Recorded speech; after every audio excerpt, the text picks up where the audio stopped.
Is China's fintech and mobile payment system really 10 years ahead?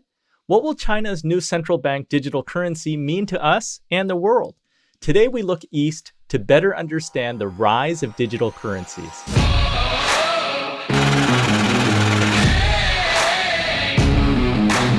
Episode 208 features Richard Turrin, banker, expert on innovation, fintech, and China.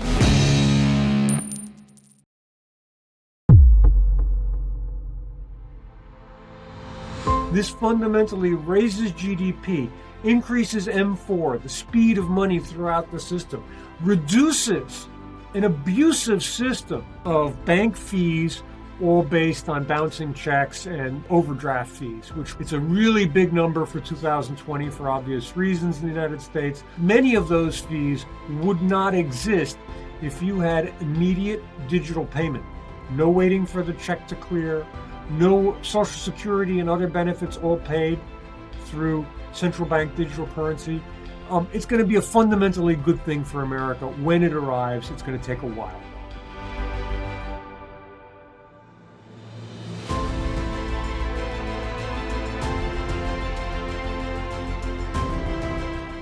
I'm Andy Wong, host of the Inspired Money podcast and financial advisor at Runnymede Capital Management. Richard Turrin is a best-selling author with a new book, Cashless, China's Digital Currency Revolution. He's a consultant and keynote speaker on innovation, AI, blockchain, fintech, and China's fintech. Based in Shanghai, Rich has experienced firsthand China's fintech, payments, and digital currency revolution from ground zero. His research dives deep into the design and use of China's new central bank digital currency. In this episode, you'll learn how fintech can change society's relationship with money, the positive impact of China going cashless, and what is a central bank digital currency, or CBDC, and why is it complex for countries to implement? Now let's get inspired with Richard Turrin. Richard, welcome to Inspired Money. I'm so excited to have you on the show. Well, thank you so much for having me. I am absolutely delighted to be here. Let's jump right in. What's your earliest childhood memory of money? Oh, that's really a wonderful question, and it's an easy one to answer. My father was a builder-developer. He was self-employed. It had to have been 1964, 65, and I can remember Dad talking about money at the kitchen table. It was dinner time, and, Dad talked about there not being enough of it. Projects were going well or not well. And that was an enduring theme of my childhood, right through college. So, in my family, talking about money was, not something to be ashamed of or difficult to. That was the conversation at the dinner table. And I would have to say that probably is what led me to eventually become a banker for 18 years. Okay, let's talk about that, because you have a deep knowledge of fintech and digital finance ecosystems. You just mentioned that you've had a career in banking. Through that professional path, take us through that a little bit, and how is it that you ended up in Asia and living in China for 11 years? Sure, that's an easy one, and it all goes back to 2008 financial crisis. So, just for the viewers out there, so what did I do for a living? I was a bond guy. I was a mathematician and worked on a trading floor as an innovator, innovating new structured products and new types of fixed income stuff. So that required basically a math team, a programming team, and people who stood their way around quantitative finance. Great way to make a living.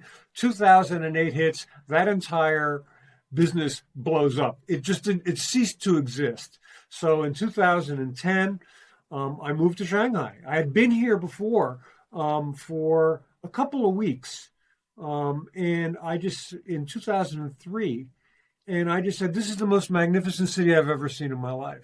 I was floored by it. So 7 years later, I literally said, well, I always wanted to go back to Shanghai.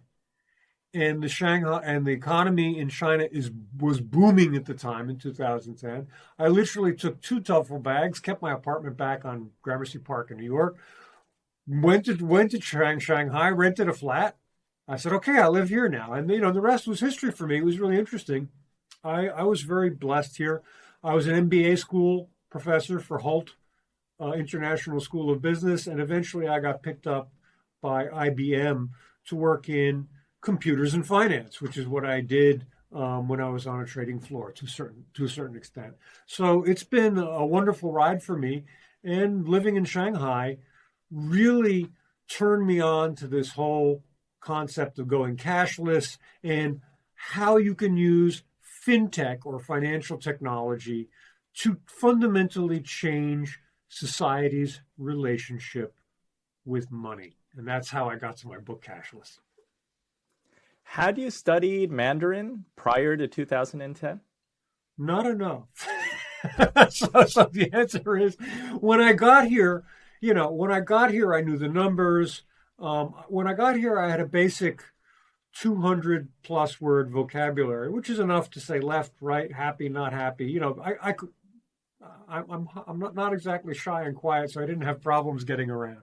But I then subsequently took Mandarin lessons for many years, and it was really proud because when I finally left IBM in Shanghai, I was doing presentations to 200 people with PowerPoints and doing the whole room in Mandarin. Now, wow. That didn't mean I understood the questions coming at me quickly by native speakers. I had to have them translated, but I could at least work my way around a PowerPoint and an actual event. So I was very proud of that. And I take Mandarin lessons twice a week now. I still learn every week. Well, kudos to you for not only being able to have conversational communication, but being able to deliver a business talk that is admirable. I have news for you. They were rough. I had a couple of moments I used to have one of my employees stand in the front row, and occasionally he would look at me and he'd be like, "Oh no, I'm not sure." So I have to go back and repeat it in a different way. But generally it worked out okay.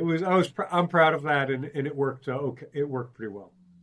Well, I'm excited to have you on the show because of your book that's over your shoulder there, Cashless, China's Digital Currency Revolution. In it, you posit that China is providing a blueprint or a roadmap to our digital currency future, which I think many people in the West don't have an accurate picture. And what I appreciated about your book is that you cited 3 claims that you commonly hear.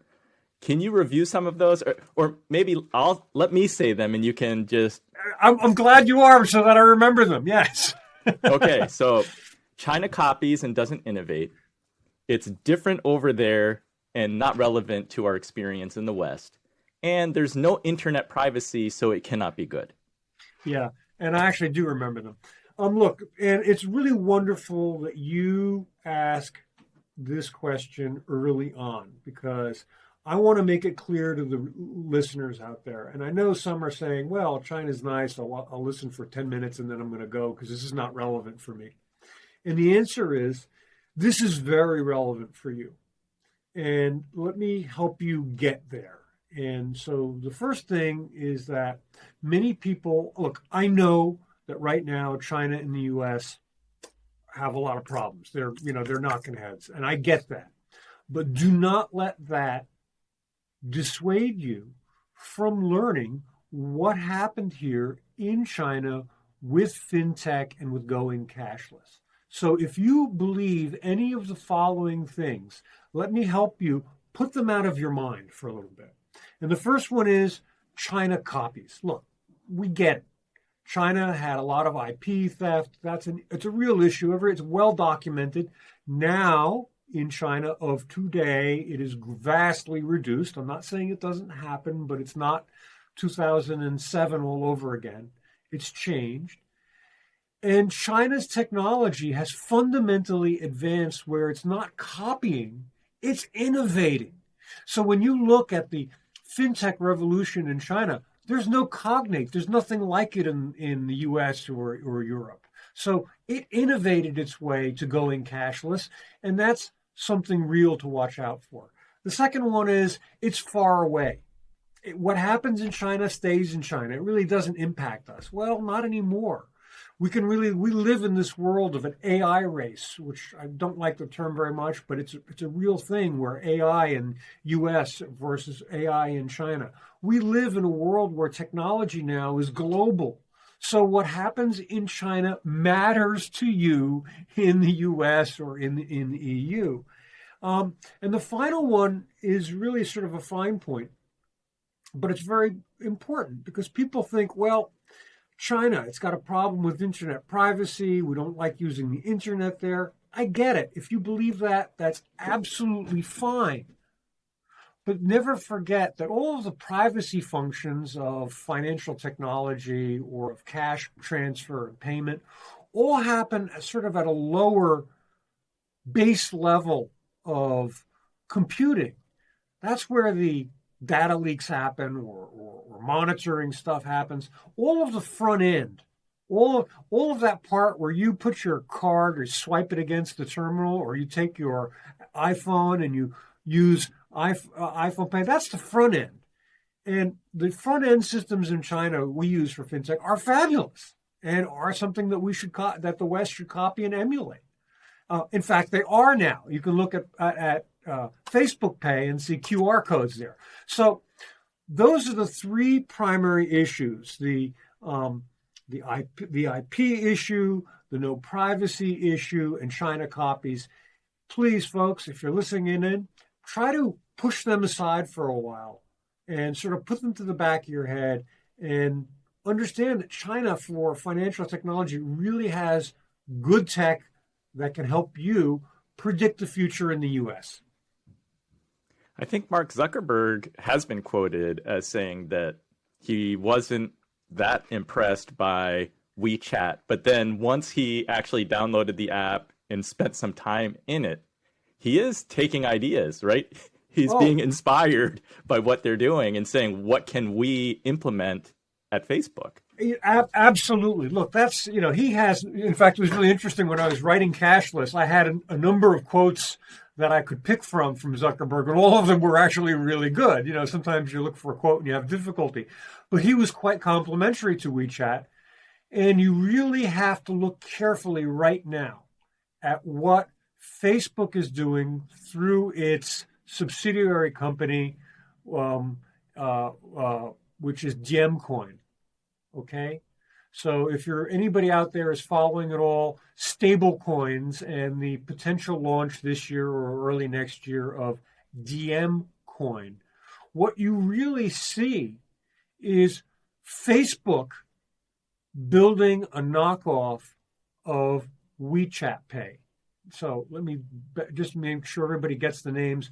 There are two major mobile payment systems in China. They comprise 95% of mobile payment. They are WeChat Pay, and the other is Alipay. But if you look at WeChat Pay, it's the most closely related, if you will, to Facebook.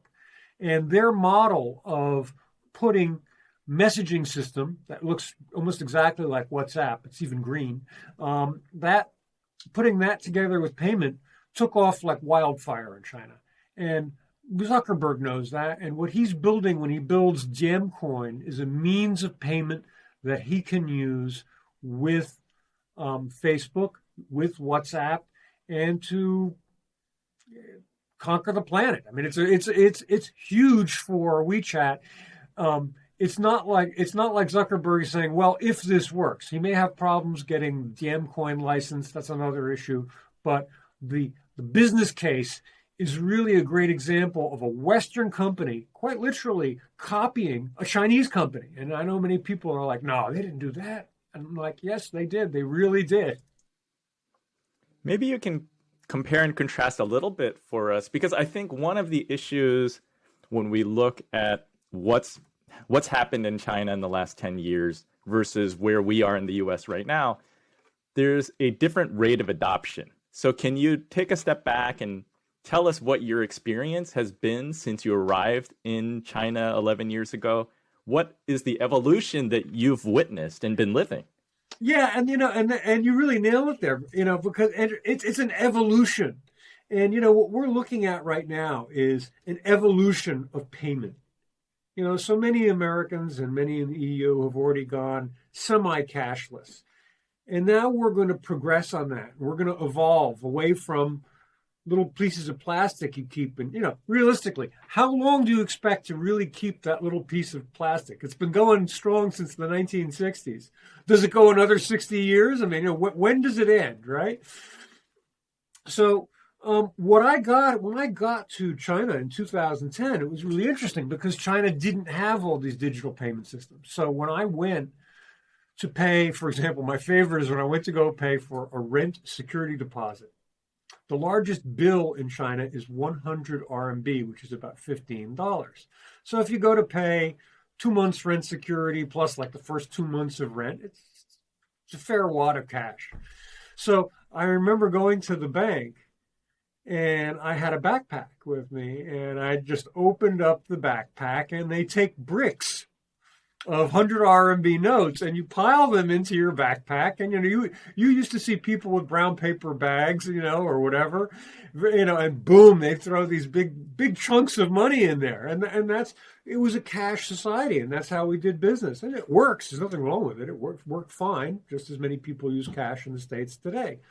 But in 2014, there was a fundamental change. In late 2013, the first 5 private banks were licensed in China, not state-owned, but private.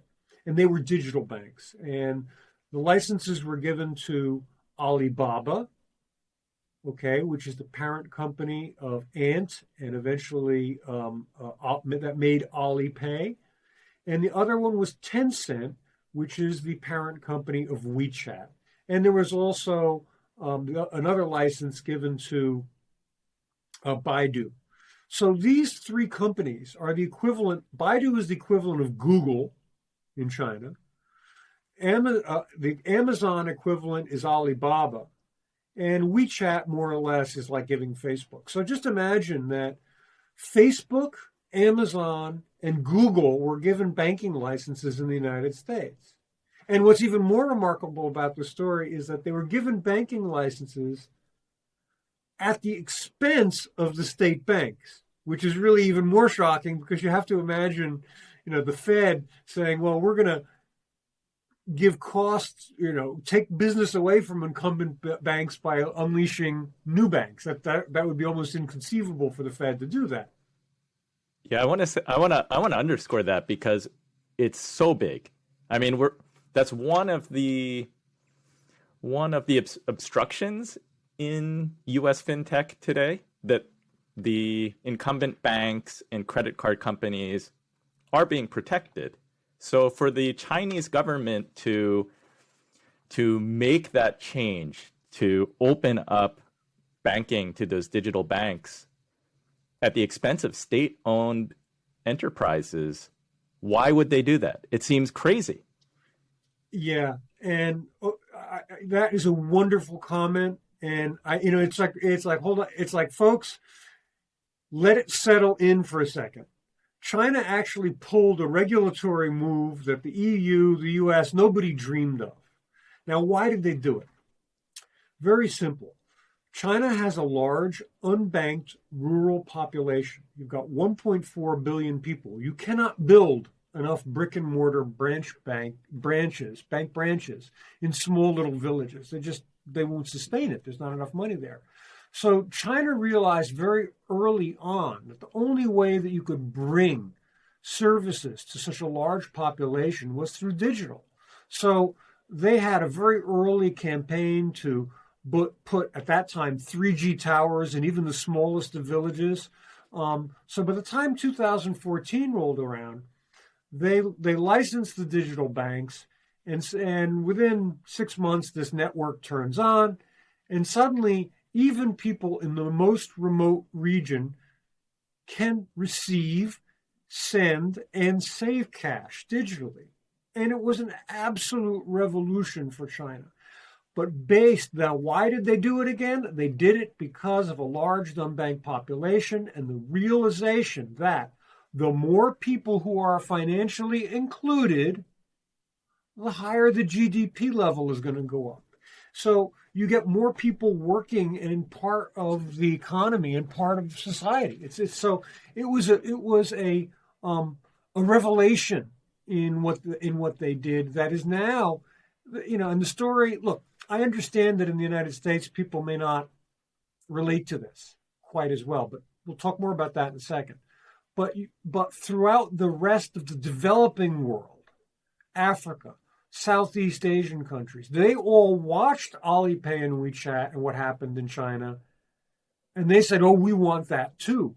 And they made that same transition. So you can go to Indonesia, you can go to Thailand, you can go to Kenya, you can go to a lot of countries now who some of them are actually running Chinese-based technology, some of them have their own technology, but the concept of digital mobile payment, bringing financial inclusion to people who were excluded, that's something that China brought to the world and showed that it could be done. And boy, that's mind-blowing.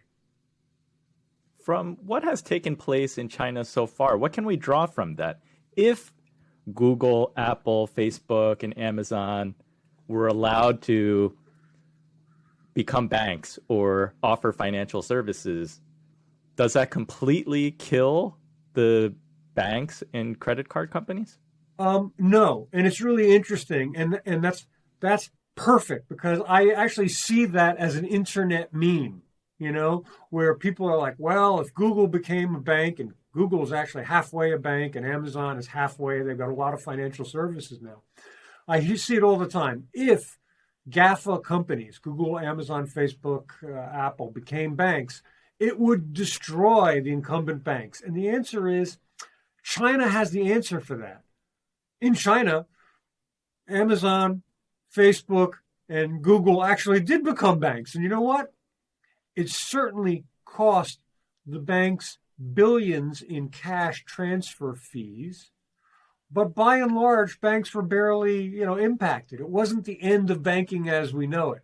Banks do a lot of stuff. They do all kinds of different types of loans, business loans, big business. They do stuff that they have many different silos. So the one silo of cash transfer was certainly adversely affected. No question about it. Obliterated because everybody used cash mobile payment in China. But there's no, quote, blowing up the bank. Nothing really bad happened other than loss of revenue in one of these silos. So should the United States do something like that? And you can really look at, I forgot the name of it now, but Google now is running the service for checking accounts. The name escapes me now at the moment. I haven't thought about it in a while, but they're running a service with a number of mid-tier banks to run checking account services. And you see them getting more and more involved in payment.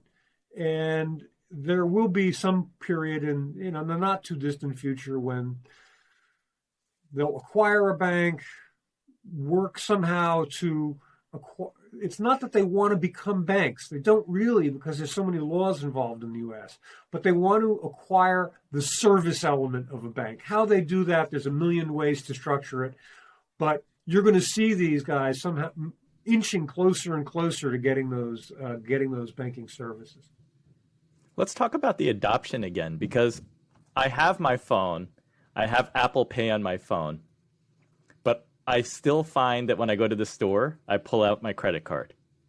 And I've only used Apple Pay a handful of times. And that's because I forgot my wallet and didn't have my credit card. And I wasn't even sure how to use Apple Pay when I went to Starbucks. I had to figure it out. It wasn't difficult, but I had never done it before. I think that you're living in a world that's completely different because I have a client who is from Taiwan originally. He does business in China. And he told me he goes to China, he gets in the cab, no one wants his cash. He's used to using cash, and they say, well, I don't have change. I don't know if that's counterfeit. You have to pay with your phone. Yeah. And that's the title of the book, Cashless. It's a miracle. Okay, folks. My typical day is that I have no money in my pocket and haven't had money in my pocket for years now. And everything is transacted on the phone. And the phone-based system that we use is either WeChat Pay or Alipay. And both of them I'm searching here. Both of them use QR codes. Now, this is my book, but my book, of course, upside down, used the QR code on the cover, and the reason is because the payment systems in China are all QR code based. So let's talk about that for a second. QR codes are really interesting because you can simply print them out to go digital. What does that mean? That means somebody without a phone, somebody who has a little noodle shop, there is no investment for them to try digital payment when this first came out in 2014. They simply printed out a piece of paper. The paper had the QR code on it. You scanned it and you said, yeah, pay me 30 RMB. And you put 30 in there, you hit go and you're done. And that's how simple it is. So yeah, I live in this cashless world. And it is tremendously convenient. And it means that now here's the thing that people who are saying, well, I have Apple Pay and I can do that. So let me flesh out the distinction. You have Apple Pay, it works to pay for stuff, and that's good. And you can pay for stuff even on some internet sites now. But what you don't have with Apple Pay is an ecosystem. So let's imagine this for a second. When I go to the WeChat app on my phone, I have access to virtually all the stores in China. And I can go to the digital portal on the WeChat app of that store or of that service, pay them, shop on it, buy stuff. It's all self-contained in this ecosystem. And that's this is really, when we talk about embedded finance, right? We talk about how do we embed finance. So if you want to buy stocks and bonds right now in China, one of the ways you do is you go open up WeChat, and then there are little separate sub-programs in WeChat. You open them up. It's your broker. If it's not your broker, you can make an account online, on the WeChat app. And once you're approved, I don't know how, that's usually almost immediate, but for most stuff, you can then manage your money by pushing the button and saying, buy, transfer money from your bank directly to your asset manager. And it's all going to happen over WeChat on the app. Now, I defy you to buy securities using Apple Pay right now. It's hard to conceive of that, right? But that's what, when we say a 360-degree lifestyle app, that's what both WeChat and Alipay deliver. And that includes buying insurance and all of the other financial services that are all included on the app. It's a dramatic change in how you, again, the first thing I said it is a dramatic change in how we or humans relate to our money. We now have a system with instant hypermobility of money, I call it. Your money can go anywhere you want, anytime you want, no cost, all free. The money transfer on WeChat and Alipay is free. It's a revolution, and it's a real revolution that eventually will be coming to the States. It's going to take longer, but it is the future for the US and the EU as well. Yeah, the cost is a big differentiator, because if I want to pay somebody outside of the United States, I want to pay somebody in Italy or South Africa, I think the fees are going to be pretty high, whether I'm paying through PayPal or BankWire. It can be pretty costly. Oh, absolutely. Look, the international transfers are a killer. Alipay, in particular, has been very progressive, and they've set up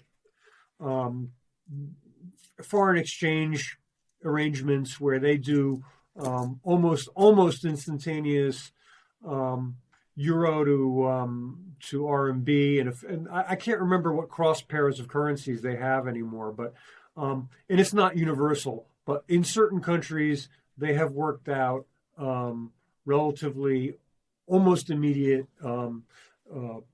transfer across currency pairs, and it's dramatic. But I guess even domestically too, right? Because domestically, the credit card companies are charging the merchant. There are fees involved that are much higher today here in the U.S. than what you have in China. Look, absolutely. And that's, this is a real question that Americans and Europeans have to ask themselves. Now, look, I give a tremendous amount of credit to the credit card companies, Visa, MasterCards, and others, for building a digital cash transfer network, which is essentially what it is. But at the same time, I have to ask another question. We paid Visa and MasterCard 3% merchant fees and all of this stuff in the early days of credit cards because they were building a digital network. There was none. They had to build, remember the old days, you plug in, you had a point of sale device, it had the dial tone and all that, right? So, they were building that network which didn't exist. But now we have safe and secure digital networks. They're ubiquitous. And the question is, why are we still paying, vendor fees of 3, 4, 5% in some cases for some of the more expensive cards for a digital transfer which essentially should be free or near free? And, that's where we get into the next point, which is my book is about central bank digital currencies, which is the next step in payment where China is going.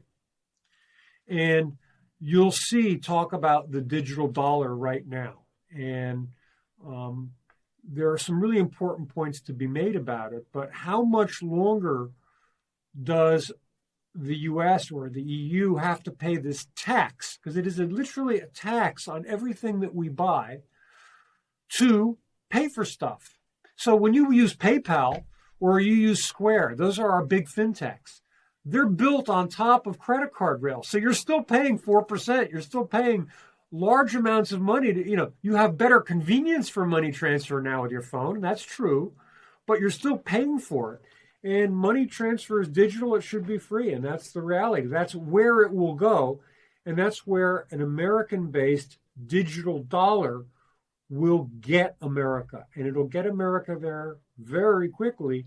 But I have to say, the banks are going to fight it. The credit card companies are going to fight it. And sadly, the Fed, under the current management, is extremely resistant to central bank digital currency, saying that there is no need, or it is my favorite was, it is a problem, a solution in search of a problem. And meanwhile, 23% of the American population is unbanked or underbanked. But there's no problem.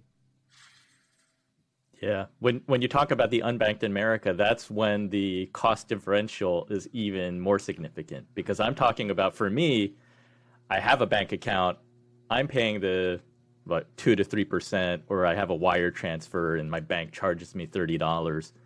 But when you're unbanked and you're using payday loans or money transfers like Western Union to send money to family outside of the country, and just to cash a check, the fees are exorbitant. Look, the cross-border transfer system, the cross-border systems for the transfer of money right now are broken, and they do not work as they should. They work in the sense that you can send it, but they have fees associated with it that are an anachronism. We live in this digital world where everything happens. We have Silicon Valley in the United States, all of this great high tech. But meanwhile, we're using money transfer systems that have fees associated with them that were built in 1980. When the technology is really from the late 80s, early 90s, if you look at SWIFT. But more importantly, the fee structure was developed at a time when there really was manual intervention in the transfer. There really was somebody. Now it's all gone digital, even SWIFT. But we're still paying fee structures that are based on human beings having some intervention. Just like I said with credit cards, we're still paying them to build a network. Well, you don't need to build a digital network anymore. So that system is particularly broken, and it's a tremendous load on the poor. And that, look, here's the irony. Look, this is something I talk about all the time, and perhaps it's something that people can really relate to. Look, America is a great country. You have a tremendous banking system. But the problem is the banking system physically does not reach everyone. Now, some people you may write off and you say, well, they're never going to be banked. Okay, if you want to do that, that's fine. But still, the number from the Fed is that 23% of Americans are unbanked and underbanked, inclusive of the two. And underbanked means you have to pay these payday loans and other stuff because they don't have formal, regular banking arrangements. That's way too much. And, that's exactly the problem that central bank digital currencies were designed to solve. Look, you can look now. So, folks, when I talk about unbanked, underbanked, 23%, look at China. When China got digital payment, you could see the numbers, and these are the World Bank numbers for having a savings account in China, and you could see them 2006, 7 plodding along, and then you see 2014 hit, and the numbers literally peak upwards like going up a steep cliff, because as soon as digital banking and savings happened in China, all of these unbanked people got bank accounts. And I submit to you, and that has also happened in Indonesia and many other countries where these things were, especially in Southeast Asia, where digital banking became a reality in the recent years. And I submit to you that when that style of digital banking comes to the United States, that 23% number will drop substantially. And that's fundamentally good for everyone in America. This fundamentally raises GDP, increases M4, the speed of money throughout the system, reduces an abusive system of bank fees, all based on bouncing checks and overdraft fees, which were billions. I'm sorry, I don't remember the number. It's a really big number for 2020 for obvious reasons in the United States. But many of those fees would not exist if you had immediate digital payment. No waiting for the check to clear, no benefit, Social Security and other benefits all paid through central bank digital currency. It's going to be a fundamentally good thing for America when it arrives. It's going to take a while, though. Rich, you say that FinTech in China is 10 years ahead of the West. And one of the things I want to point out when you make the comparison is that there are some fundamental differences. Like China, with its copper wire or phone infrastructure, they were able to leapfrog when you look at the rural areas because they went straight to cellular. One other difference is that China was never very big on credit cards, but in the US, it's very much ingrained as a consumer. I'm using my credit card. So for the United States to transition to something more like what your life is like there, using an app on my phone for everything, what has to happen? Is that a central bank digital currency forcing that change? Yes. What would change my behavior here in America? Yes. Look, and that's really at the heart of the issue. And you're right. The only thing that is going to change that behavior, and look, cards are great. I'm not saying that they're horrible, but it's a really backwards technology. Look, you're swiping and tapping cards, and we're giving our card over the internet. This is a mind-blowing figure.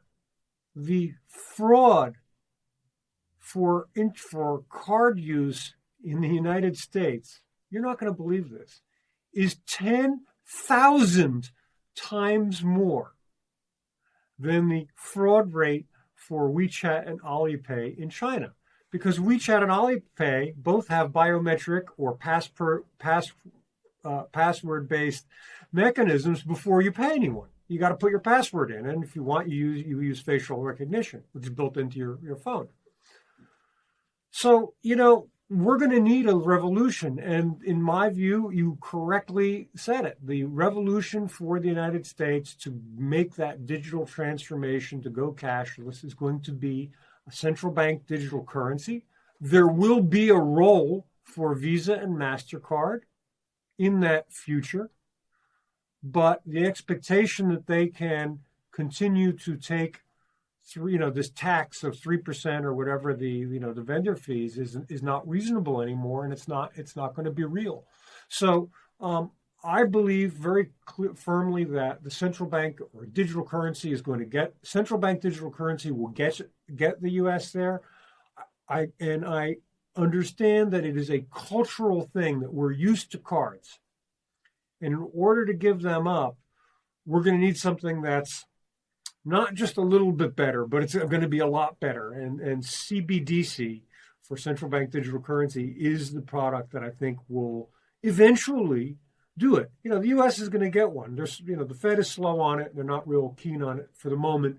But, if you go out 10 years, it's an evolutionary process. We're going to get it.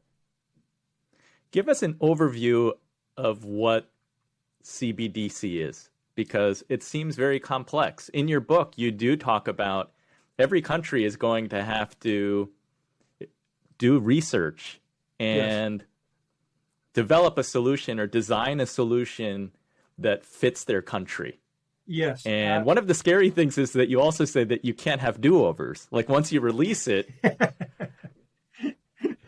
it better be working. Otherwise, you can cause some systemic problems. Yeah. Tell us. That's so true. There's no do-overs. I love it. I'm delighted you caught that in the book. What is a central bank digital currency, and what are the benefits? Sure.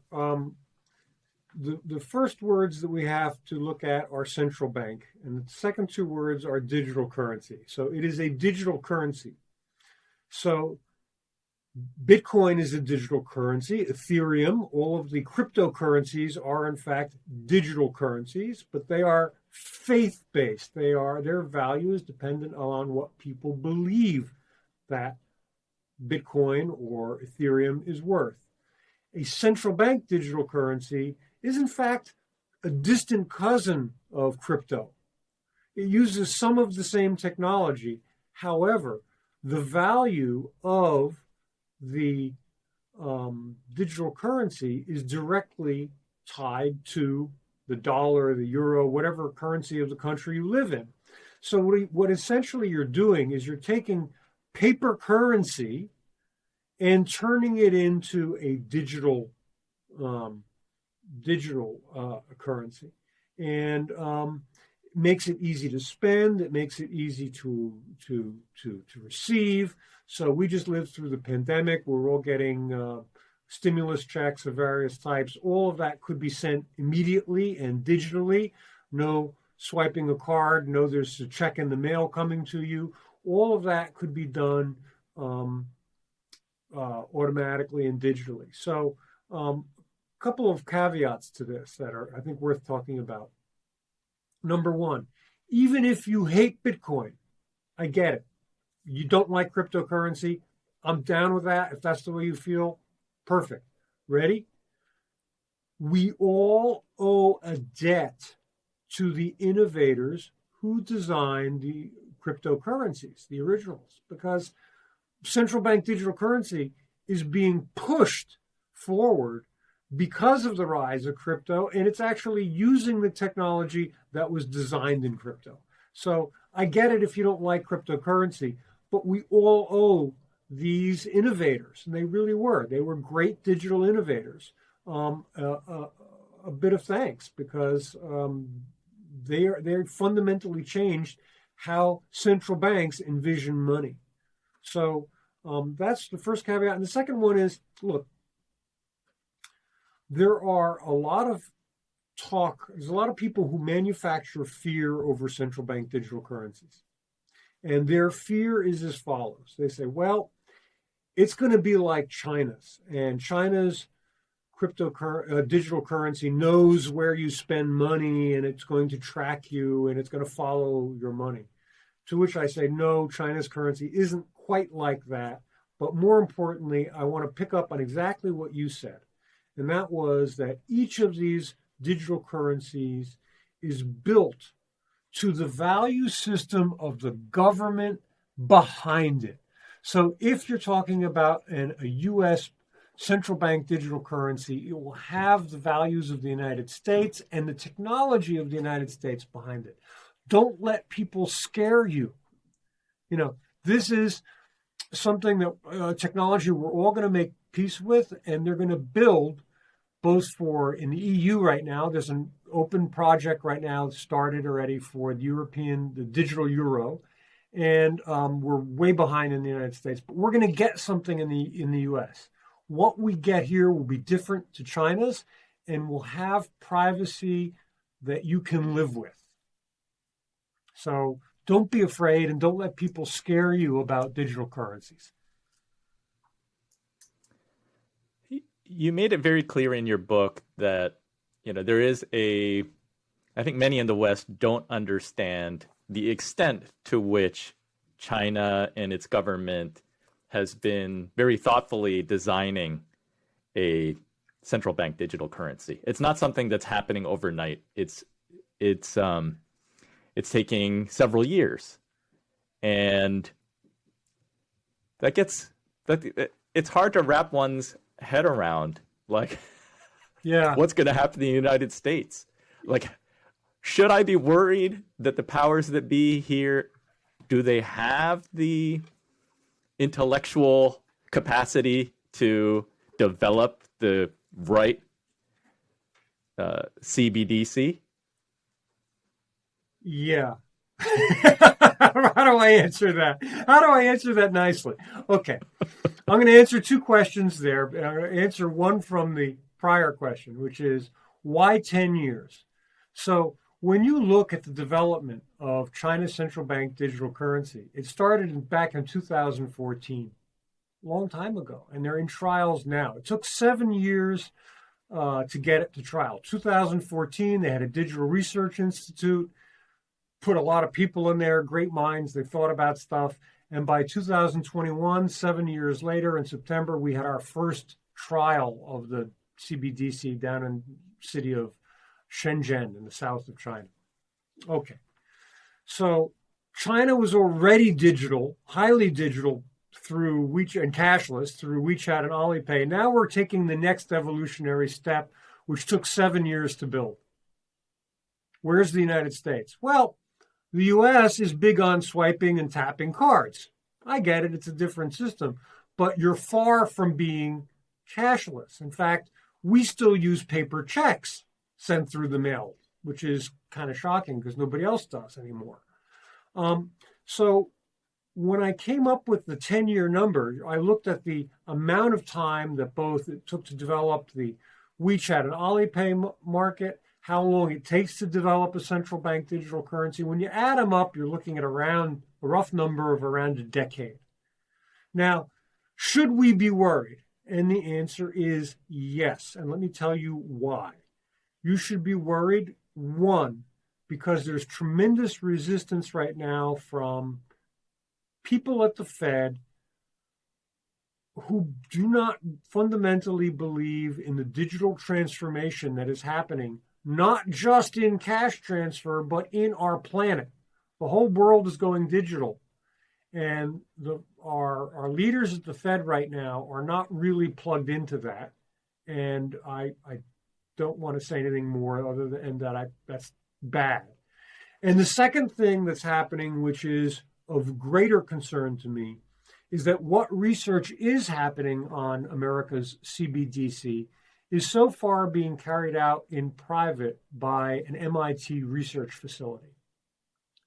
And what is of greater concern to me than anything is that, not that it's private, they're writing the report, I get that, but what China did very clearly from the very early days of CBDC development is said, hey, this is here are the four main design parameters around China's CBDC. This is what we gave to the research guys. Ready? I don't remember them all. It has to work like cash. It has to have some anonymity like cash. It has to transfer without a signal. It has to do two more things I don't remember. off the top of my head, but those were, it gave the Research Institute the priority. The Fed has not given the priorities to the general public, and it is conducting so far this research in private without, I'm sure we'll get public comment and public feedback, period. But so far they've been very secretive about it. And that's that's a thing of great concern to me. This should be an open process that from the get-go, we understand what the basic parameters that the Fed is thinking about when it goes to build a CBDC. So we're behind. Does the Fed have, answering your question, does the Fed currently have senior management who understand digital and the implications of what a CBDC means? And the answer is no, we do not. And that's a hard line to take, but I'm sorry, it's true. Yeah, that's frightening. One question I have for you is that China has been, I think the first test of CBDC was in September of 2020. You say it's probably coming out in 2022, possibly in the second quarter. One of the things that I didn't quite understand is that Chinese citizens were very eager to test it. They were like lined up yes, to try it out. In your book, you said that many people didn't quite see the benefit over the current Alipay and WeChat, like what they're doing already. So, like, what is the benefit of the central bank digital currency? Okay, so here's what folks have to really think about, and here's the symbol. Here's the actual symbol for the digital RMB that you see at a store or at a bank. They stick this, they stick this on the wall. That's a really astute question, and let's get into it. What many people think, and they think wrongly, is that WeChat and Alipay have digitized everything. All the payments that are going to be digital in China have already occurred, meaning that the central bank digital currency will simply take market share away from mobile payment. A zero-sum game. And that couldn't be further from the truth. And I want to tell everybody out there, you'll read this. I read it 3 or 4 times a week. It is very common. You'll see it in tons of articles.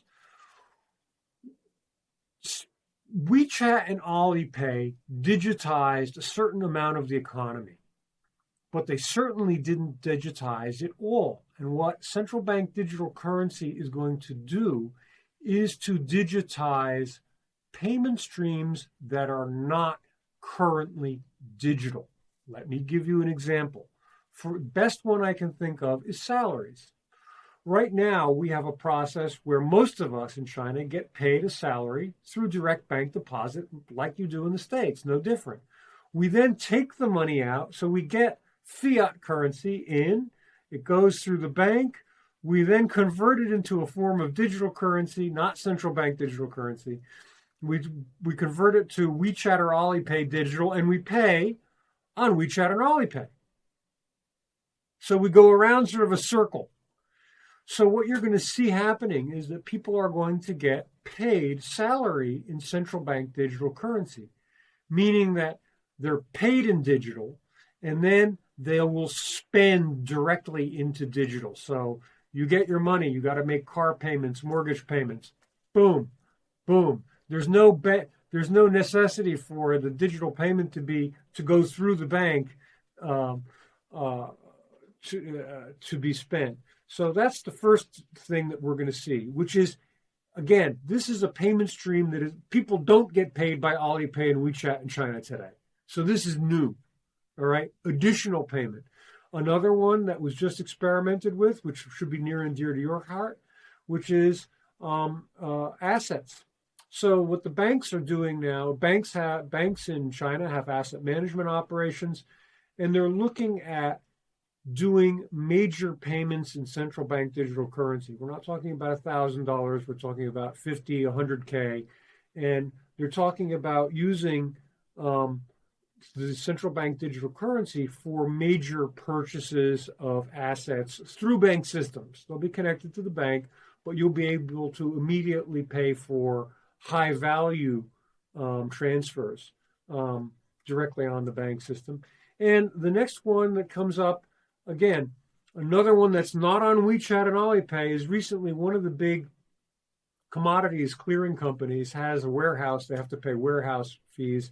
We don't know the exact amount, but they paid something in the range of 1 million RMB using central bank digital currency. And they use this in lieu of using the bank RTGS payment system where they have to pay some money to the bank to transfer the money. Everything was done free and immediate. So, what you're looking at, so what changes? So, sure, it's digital payment. We've got WeChat and Alipay. They're great. But they only digitized a certain amount of society. And now we're looking at a completely digital society. And now we're looking at IoT, where things, cars, machines can have payment enabled directly in them. So we're not looking at humans paying, we're looking at a future where machines are going to be paying. And all of that will need the digital infrastructure provided by central bank digital currency. What is the impact once China establishes and releases this digital currency? What is the impact to cross-border international trade or their BRI initiative? Sure.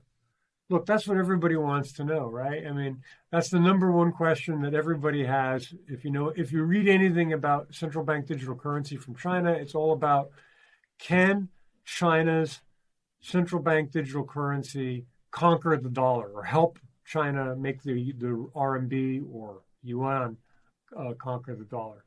And the answer is, China has never said, hey, the CBDC is going to conquer the dollar. We're going to just, take away the US dollar's number one spot. Not going to happen. And China's central bank never designed the CBDC to do that. But what they did say, and brace yourself for impact, is that China would use the central bank digital currency to decrease its dependence on the dollar. So China is the world's largest exporter. Basically, everybody buys stuff from China. There'll be no surprise there. We all know that. So China also has a program called the Belt and Road Initiative, where it did tremendous amounts of infrastructure development throughout the developing world. And some of it is controversial, but most of these countries are now trading partners with China. And the thought is, and this is what I develop in great detail in my book, is that the first early countries to use central bank digital currency in cross-border trade with China will be these BRI countries. And if you look at the trade they do, and if you take modest amounts of that trade, 20%, 30% over a 10-year period, and you start revaluing that trade into digital RMB, as I believe is likely, and for a lot of great reasons, like speed, ease of transfer, all these great reasons. What you see is that the RMB, because of the digital RMB, will become a very significant international currency used in trade. And that's attainable. So, my friends, leave this behind. Leave the concept that the Chinese RMB is going to beat the dollar. No. Much more subtle, much more nuanced, but much more important. The RMB can become a leading or major currency in trade. And that is something where the dollar has a very big standing right now. Third, trade outside of the U.S. between Kenya and China, valued in dollars. Trade between Pakistan and Kenya, a lot of it valued in dollars. Much of that foreign trade between countries, between non-dollar third-party countries, can be moved over to digital RMB and make the RMB a significant international currency. Not beating the dollar, but it doesn't have to. All it has to do is be well used and well accepted. And if it does that, it's a game changer and a very big change in the global monetary system. I don't know what that looks like for the United States, but I imagine that it is not a positive. It's not. Look, so the answer is it is not a disaster. We tend to think, sadly, we tend to think of everything in 0 and 1, disaster, not disaster.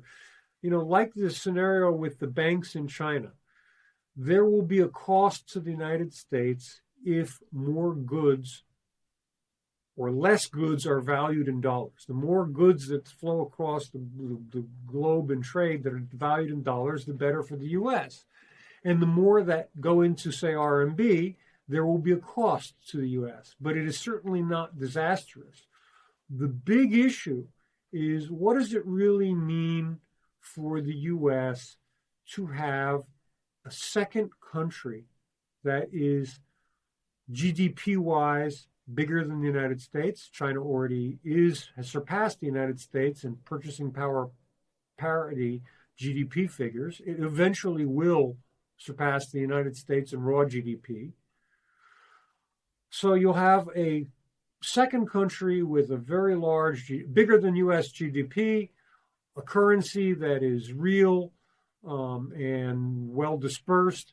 What does that mean for the psychology of the United States? Is the U.S. ready to move off of center stage and to accept a bipolar world where it's not just the U.S. that is the superpower? That's the question that we all really have to be answering and thinking about, because we're looking at a time when that will very likely happen. You're looking at 5 to 10 years for this transition to happen, and that's fast for changing how people think, and that's going to be the challenge. Digital currency really gives power to the people. Do you see an irony that the design of CBDC by the Chinese government, China's government's probably the strongest central government in the world? It is. But I'll say this, Chinese central government has tremendous, look, China is a tremendously poor country. Flat out, stop. Grasp that.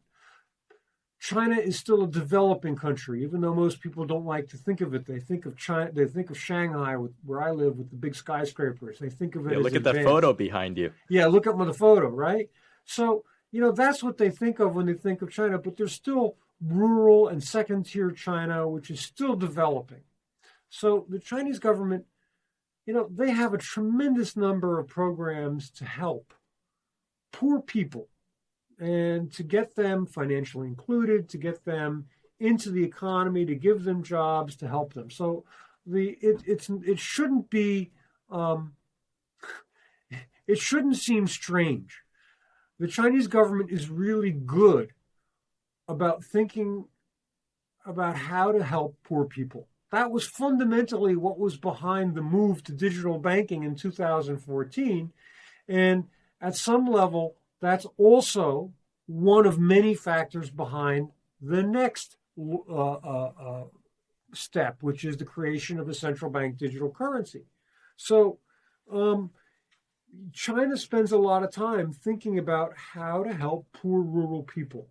They have a lot of them, and it's not something for China to be ashamed of, but it's something for China to work on, and it does actively work on them. So CBDC is perfect. It is part of who the government is and what they want to be, and who they want to be, and how they want to help people. It's part of them. They always say that the 1.4 billion population, that's a blessing and a curse. So China is always trying to solve some of the social problems and issues of how do you lift up 1.4 billion people and help them.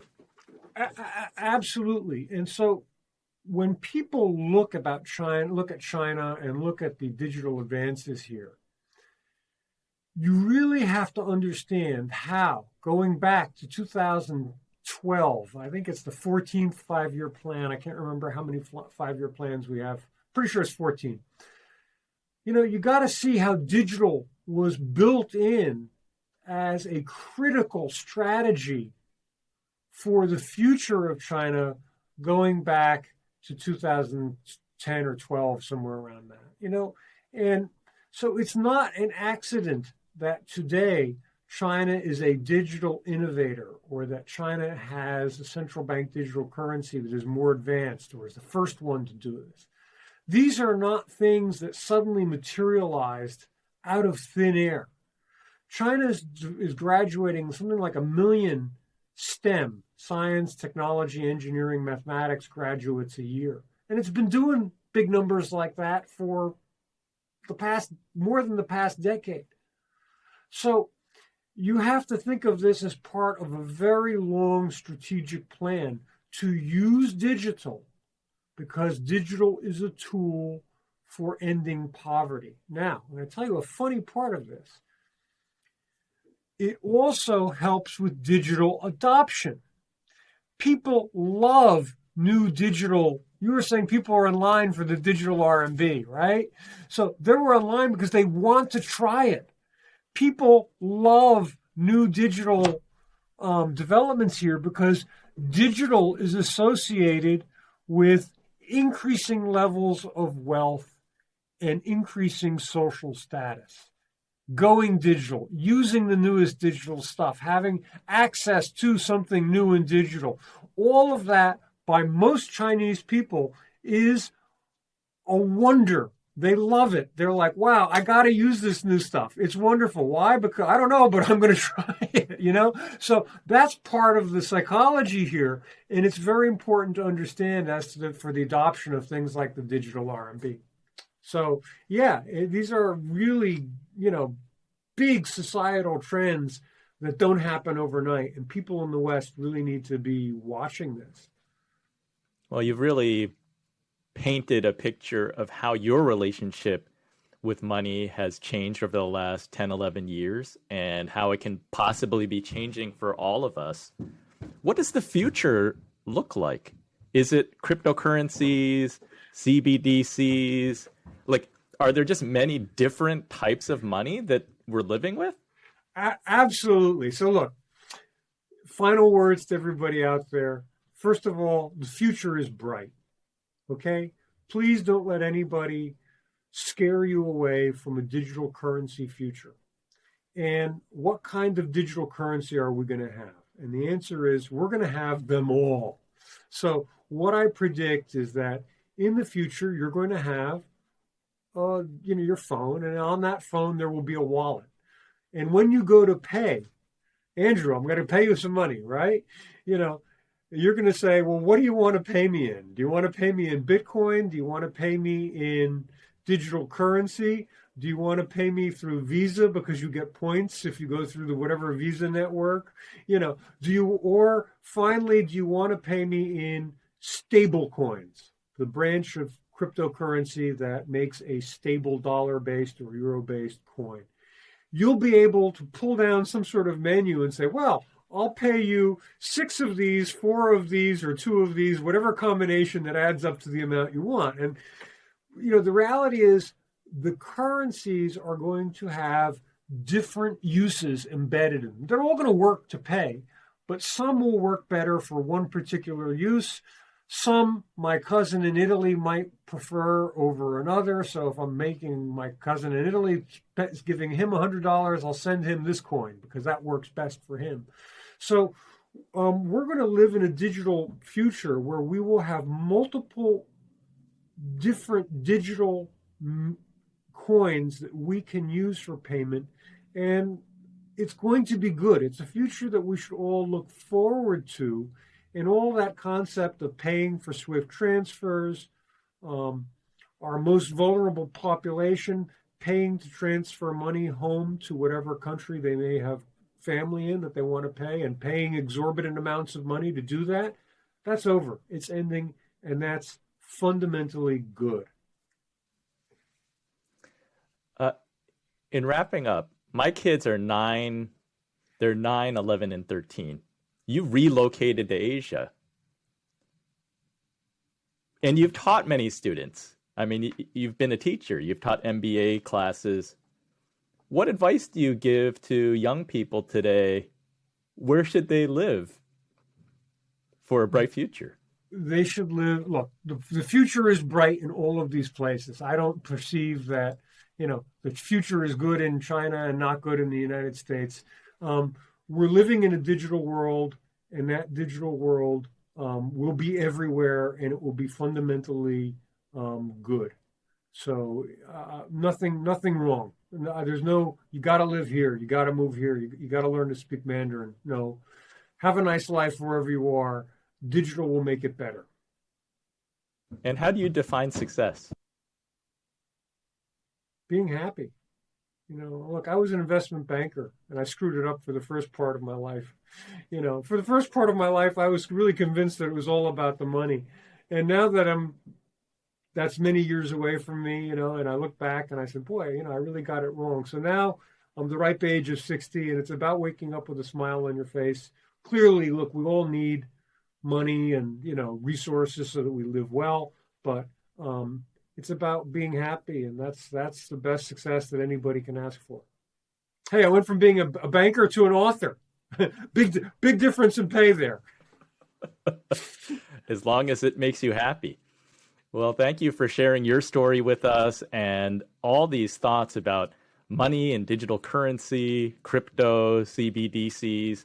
I encourage all the listeners and viewers to buy Cashless and read it, China's Digital Currency Revolution. There's so much more in there because you actually detail a lot of the thoughts about China's digital currency and choices that they made. So there's more detail to be had. Rich, can you tell the viewers and listeners where to find out more about you and where to follow you? Sure. Hello, everybody. If you've gone this far and you enjoyed yourself, go the next step and connect with me on LinkedIn, where I write about this topic every day. I'm also on Twitter, where I tweet about this every day. And, of course, my book, Cashless, which is over my shoulder. You can find that on Amazon, Apple, Kobo, all of the digital bookstores. It's available, of course, on Amazon in hardcover and in softback as well. But I'd love it if you'd take a look at Cashless. But I'd love to hear from you. If you enjoyed this podcast, just ping me. Just send me a note on LinkedIn or Twitter and just say, hey, that was fun. I'd love to hear from you. Nothing makes me happy. And, of course, I'd love it if you say, I enjoyed it and I bought your book. Try the QR code. Thank you so much, Rich. Thank you so much for having me, Andrew. It's been an absolute pleasure. So what was your favorite inspired money moment? I love the idea that FinTech can change our relationship with money, especially by removing friction, giving us more control, and lowering fees. But like with social media, we may sacrifice some privacy. Is that something that you're willing to do? The potential applications of CBDCs are very interesting, as well as the implications when it comes to international trade and the US dollar. If you had a different favorite inspired money moment, let me know by posting a comment below. For watching to the end, I want to send you an Inspired Money sticker. Go to inspiredmoney.fm/Andy, send me your name and address, and I'll send one of these to you. Thank you so much for joining me on this mission. Have an inspired week and do something that scares you, because that's where the magic happens.